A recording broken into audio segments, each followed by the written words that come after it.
Praise the Lord. आप सभी को जय मसीह की। प्रियो, यदि कोई आप ही अपने प्रभु को छोड़ शारीरिक और सांसारिक अभिलाषाओं का पीछा करने लगे और पाप कर बैठे, अर्थात प्रभु की आज्ञा तोड़ दे, और जब उसे इसका जरा भी एहसास नहीं होता है कि उसने पाप किया है, तब उसमें आत्मिक अंधापन होता है, जिस कारण वह प्रभु को देख नहीं पाता। और यदि प्रभु की वाणी उसके कानों में गूंजने लगे, अर्थात पवित्र आत्मा किसी भी माध्यम से उसके उस अपराध का एहसास उसे दिलाने लगे, तो वह अपने आत्मिक अंधेपन के कारण प्रभु की ही दृष्टि ही के सामने से भाग निकलता है और उससे छुपने लगता है। परंतु यह उसके लिए सदा का उपाय नहीं हो पाता, क्योंकि उस पाप का बुरा असर उसके जीवन में दिखाई देने लगता है और उसका मन अशांत होने लगता है और वह प्रभु को ही कहने लगता है कि तू कहाँ है, जबकि वह आप ही प्रभु परमेश्वर से छुपा हुआ होता है और नहीं जानता कि परमेश्वर की दृष्टि हम पर तब भी होती है जब हम उससे छुपने का प्रयास करते हैं, क्योंकि जो सारी सृष्टि का रचयिता और सर्वव्यापी परमेश्वर है, उससे हम कैसे छिप सकते हैं। उसकी दृष्टि में कोई भी वस्तु या कोई भी प्राणी अगोचर नहीं है, परंतु हमारे भटके हुए मन के कारण हमारे लिए परमेश्वर ही अगोचर ठहरता है, जबकि हमारा जीवित प्रभु परमेश्वर हमारे ही पास होता है, परंतु आत्मिक अंधेपन के कारण हम उसे देख नहीं पाते हैं। इसलिए वो हमें देखकर भी पुकार कर हमसे पूछता है कि तू कहाँ है। और तब हमें भी आदम की नाई यह कबूल करना है कि मैं तेरा शब्द सुनकर डर गया, परंतु उसकी नाई अपने पाप के निमित्त कोई बहाना नहीं ढूंढना है और न ही परमेश्वर पर ही दोष लगाना है, परंतु अपने पापों को मान लेना है, ताकि हम पाप क्षमा पाए और हमारा आत्मिक अंधापन दूर हो जाए। प्रियो, परमेश्वर हमारे करीब ही है, उससे हमारी कोई बातें छिपी हुई नहीं है। यहाँ तक कि हमारे मन के गुप्त में किए गए विचारों को भी वह जानता है और हमारे मन को परखता है। वह गुप्त में देखने वाला हमारा गुप्तदर्शी पिता है, जो हमारे शारीरिक पिता नहीं देख पाते। इसलिए केवल वो ही है जो हमें अच्छे से समझता है और बिन बताए भी हमारी सारी बातों को, हमारे सारे सोच विचारों को भी जानता है। इसलिए भले ही हमारे बहते हुए आंसुओं का मनुष्य गलत अनुवाद करे, परंतु केवल हमारा प्रभु परमेश्वर ही है जो हमारे आंसुओं की भाषा भी समझता है, और वो ही यहोवा यीरे है, अर्थात उपाय करने वाला परमेश्वर है, जो हमें गुप्त में भी देखता है, जो हमारे लिए उपाय करता है, व्यवस्था करता है, प्रबंध करता है और सब कुछ प्रदान करता है। और वो ही है जिसने हमारे आत्मा के उद्धार के लिए उपाय किया और जगत का पाप हर ले जाने के लिए मेमना दिया, जो मेमना है हमारा प्रभु यीशु मसीह, जो मानव शरीर में होकर जगत में आया और जो परमेश्वर का एकलौता पुत्र है, जिसे परमेश्वर ने जगत के लिए दे दिया, ताकि जो कोई उस पर विश्वास करे वह नाश न हो वरन अनंत जीवन पाए। इसलिए उसी में ही हमने जीवन, प्राण और सब कुछ पाया है। इसलिए रोमियो 8:32 में कहा गया है कि जिसने अपने निज पुत्र को भी नरक छोड़ा,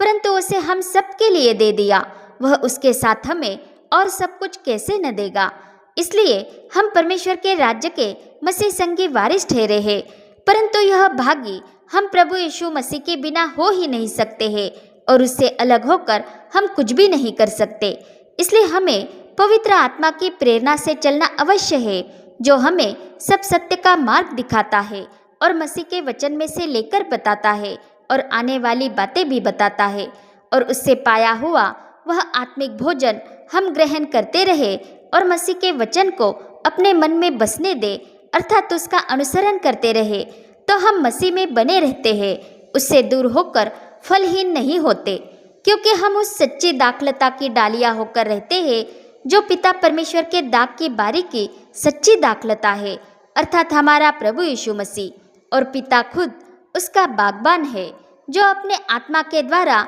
हमारी रखवाली करता है। इसलिए हम उस बागबान को अपनी छटाई करने देते हैं, तो ही हम मसीह में बने रहेंगे। इसलिए प्रभु परमेश्वर की वाणी को उचित प्रतिसाद देना हमारे लिए अवश्य है, परंतु यदि हम उसका अनादर करते हुए किसी मनुष्य का या अपने ही मन के सोच विचारों का पीछा करने लगे और प्रभु को अनसुना करने लगे, तो हम आप ही उससे अलग होने लगते हैं और मृत्यु की ओर बढ़ते चले जाते हैं, क्योंकि परमेश्वर से अलग होना मृत्यु का चुनाव करना है। और प्रभु यीशु मसीह के कहे अनुसार जो डाली उसमें होकर नहीं फलती, वह उसमें बनी नहीं रहती, और बाहर होकर सूख जाती है। इसलिए हमें उसमें बने रहकर अपने मन के अनुसार नहीं वरन पवित्र आत्मा की अगुवाई में चलना है और प्रभु यीशु मसीह के प्रेम की पहचान में बढ़ते जाना है, ताकि हम उसे जाने। और जितना हम उसे जानने लगते हैं उतना हम अपने आप को उसके करीब पाते हैं, और जितना उसे चाहते हैं उतने आशीषित होते जाते हैं। तब प्रभु हमसे नहीं कहता कि तू कहाँ है, और हम उसे नहीं कहते कि हे परमेश्वर तू कहाँ है, और न ही हम अपने शरीर की लालसा से उत्पन्न होने वाली बातों पर चलते हैं और परमेश्वर के विरोधी ठहरते हैं, और न ही मनुष्यों का विरोध करते हैं और न ही उनसे दैहिक हथियारों से लड़ते हैं, क्योंकि हम जानते हैं कि हमारा प्रभु यीशु मसीह ही हमारा सच्चा मार्गदर्शक है, जो परमेश्वर की ओर से ही भेजा गया है, और वह खुद परमेश्वर की समानता में है, जिसमें परमेश्वर का नाम रहता है। इसलिए वो ही क्षमा दाता है, क्योंकि उसी में हमने पाप क्षमा पाई है, और अवज्ञा करने वालों के लिए भी वो ही न्यायी है, और वो ही है जो विरोधियों का विरोध नष्ट करता है। जब हम उसकी ओर ही निहारते हुए उसकी वाणी ध्यान से सुनते हैं और उसकी आज्ञाओं को मानते हैं, और जो उसकी आज्ञा मानता है वह दैहिक युद्ध नहीं करता वरन परमेश्वर के आत्मिक हथियारों से लैस होकर सावधान रहता है, और वही करता है जो प्रभु ने करने के लिए कहा है। वह नहीं करता जो काम प्रभु का है, और जानता है कि प्रभु यीशु मसीह ही है जिसने शैतान के सब अधिकारों को ऊपर से उतार दिया है, और उसी में हम जयवंत से भी बढ़कर हो गए हैं। और वो ही है जो हमें धर्मी ठहराता है, जिस कारण हम पर कोई दोष नहीं लगा पाता, क्योंकि वो ही है जो हम पर दोष लगाने वाली हर एक जीभ को दोषी ठहराता है और अपनी धार्मिकता से हमें धर्मी ठहराता है। और वो ही है जो हम पर पवित्र आत्मा के द्वारा परमेश्वर के भेद की बातें प्रकट करता है, जो उसी में है। और जब हम उसकी ही महिमा के लिए मुंह खोलते हैं तो हमें प्रबल वचन देता है, ताकि हम हियाव से बोल सके। और वो ही है जो हमें आने वाली बातों के विषय में सचेत करता है और आने वाले प्रकोप से बचाता है। और वो ही है जो परमेश्वर से जन्मे हुओं को उस दुष्ट से बचाए रखता है। और वो ही है जो हमें ठोकर खाने से बचा सकता है, ताकि हम उसकी महिमा की भरपूरी के सामने मगन और निर्दोष होकर खड़े रहे। इसलिए पवित्र आत्मा जो हमारा सहायक होकर आया है वो हमारे हृदय में वास करता है, और उसने हम में जो अच्छा काम आरंभ किया है उसे वो ही यीशु मसीह के दिन तक पूरा करेगा। इसलिए हमें क्लेशों में भी पवित्र आत्मा के आनंद के साथ प्रभु के वचन को मानकर पवित्र जनों की संगति में प्रभु यीशु मसीह की सी चाल चलनी है, ताकि हम में आत्मिक अंधापन न रहे और हम रात को मतवाले होने वाले रात्रि की प्रजा न ठहरे, वरन दिन की ही प्रजा बने रहे, और विश्वास और प्रेम की झिलम पहनकर और उद्धार की आशा का टोप पहनकर